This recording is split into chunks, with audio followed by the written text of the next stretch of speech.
Hello everyone, welcome to my channel. Friends, before going into the details of the war, don't forget to like the video, subscribe to my channel and turn on the notification bell. Please support by subscribing and turning on the notification bell. We are a strong community. Ukraine is getting more NASAMS to kill Putin's missiles. Raytheon gifts 2 more NASAMS to Ukraine. Raytheon Technologies, the American aerospace and defense company based in Virginia, announced on Tuesday that 2 NASAMS air defense systems had arrived in Ukraine as part of an effort to shore up Ukraine's air defense grid. What is NASAMS? NASAMS, short for National Advanced Surface-to-Air Missile System, is a short to medium-range ground-based missile system that is designed to take out cruise missiles, aircraft, drones, and a range of other missiles. Speaking on CNBC's Squawk on the Street, Raytheon CEO Greg Hayes confirmed that the 2 missile systems were handed over to the United States government earlier this month and that they have finally reached Ukraine. "We did just deliver 2 NASAMS systems," Hayes said. "We delivered 2 of them to the government a couple of weeks ago. They're being installed in Ukraine imminently."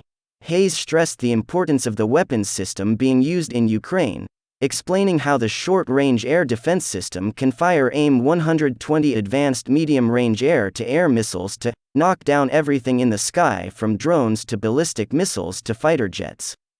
It comes as Russia prepares to import thousands more Iranian drones as part of an effort to bombard Ukraine with drone and missile strikes, forcing the Ukrainian military to rapidly use up its supply of rockets.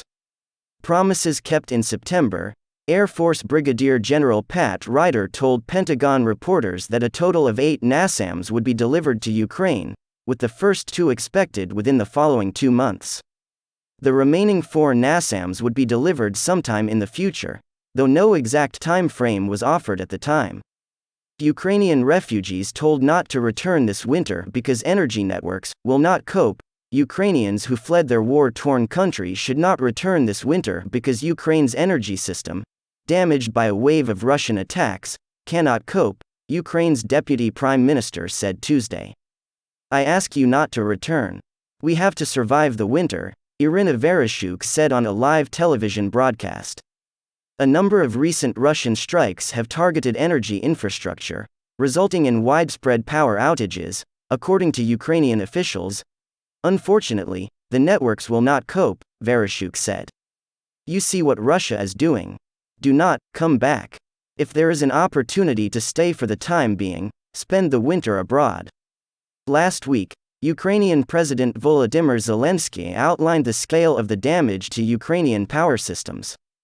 "Attacks by Russian cruise missiles and Iranian combat drones have destroyed more than a third of our energy infrastructure," Zelensky said. "Russian terror against our energy facilities is aimed at creating as many problems as possible with electricity and heat for Ukraine this fall and winter so that as many Ukrainians as possible move to European countries."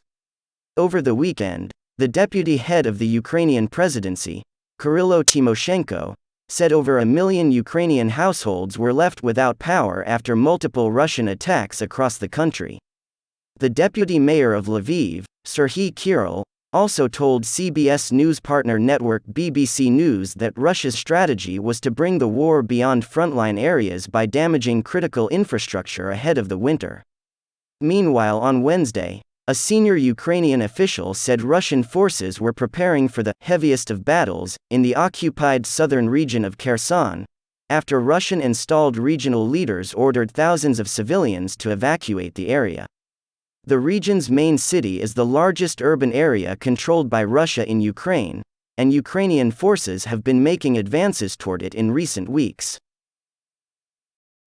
An advisor to Zelensky, Oleksiy Arestovich, said there was no sign Russian forces were leaving the area, and Ukraine's intelligence chief said Russia was sending more troops to the region and preparing to defend it, BBC News reported. Ukraine conflict. Day 245. Heaviest of battles for Kherson. U.S. warns Russia against going nuclear. Russian forces are digging in for the heaviest of battles in the strategic southern region of Kherson, a senior Ukrainian official said, as the Kremlin prepares to defend the largest city under its control in Ukraine. Read more below. US President Joe Biden warned Russia against using a nuclear weapon in the conflict with Ukraine, saying such an escalation would be a grave error. Asked by reporters whether he thinks Russia is preparing a dirty bomb attack that it would then blame on Ukraine, Biden said, Russia would be making an incredibly serious mistake were it to use a tactical nuclear weapon. Russia's warning that Ukraine was readying to use a dirty bomb fits Moscow's track record of deception, when it accuses others for what they intend to do themselves, NATO's chief Jens Stoltenberg said. Russia continues to accuse falsely Ukraine for preparing and making a dirty bomb. That is absurd, because why should Ukraine use a dirty bomb on the territories they want to liberate? Hugh said. The UN Security Council met behind closed doors to discuss Moscow's claim. Read more below. Russia's Defense Minister Sergei Shoigu held a phone call with his Indian counterpart and raised Russia's concerns about the possible use of a dirty bomb by Ukraine, the ministry said. Shoigu also shared the same concern with his Chinese counterpart. Israel's President Isaac Herzog said he was sharing intelligence with the US to prove Iran supplied Russian-operated drones that have reaped destruction in Ukraine, as he urged a tough response.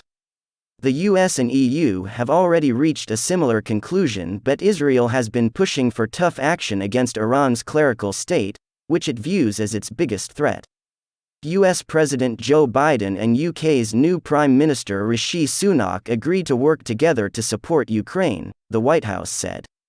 The leaders agreed on the importance of working together to support Ukraine and hold Russia accountable for its aggression. German car maker Mercedes-Benz is expected to sell its Russian assets to a local investor, the Russian Ministry of Industry and Trade said, becoming the latest automaker to exit since Moscow sent troops to Ukraine. Mercedes-Benz intends to sell its shares in Russian subsidiaries to a local investor, Avtodom, the ministry said in a Telegram statement. Ukraine's external financing needs will be around $3 billion a month through 2023 in a best-case scenario, but could rise as high as $5 billion, IMF Managing Director Kristalina Georgieva said. The European Commission urged European Union countries and companies to donate more money and equipment to support the energy sector in Ukraine, over a third of which has been destroyed by Russian missile and drone strikes. Heaviest of battles for Kherson, Russian forces are digging in for the heaviest of battles in the strategic southern region of Kherson, a senior Ukrainian official said, as the Kremlin prepares to defend the largest city under its control in Ukraine. Russian forces in the region have been driven back in recent weeks and risk being trapped on the west bank of the Dnipro River, where the provincial capital of Kherson has been in Russian hands since the early days of the conflict. Russian-installed authorities have been encouraging residents to flee to the East Bank, but Oleksiy Arestovich, advisor to Ukrainian President Volodymyr Zelensky, said there was no sign that Russian forces themselves were preparing to abandon the city. With Kherson, everything is clear. The Russians are replenishing, strengthening their grouping there, Arestovich said in an online video. It means that nobody is preparing to withdraw. On the contrary, the heaviest of battles is going to take place for Kherson. Thanks for watching. Don't forget to like the video and subscribe to my channel. See you in the next video.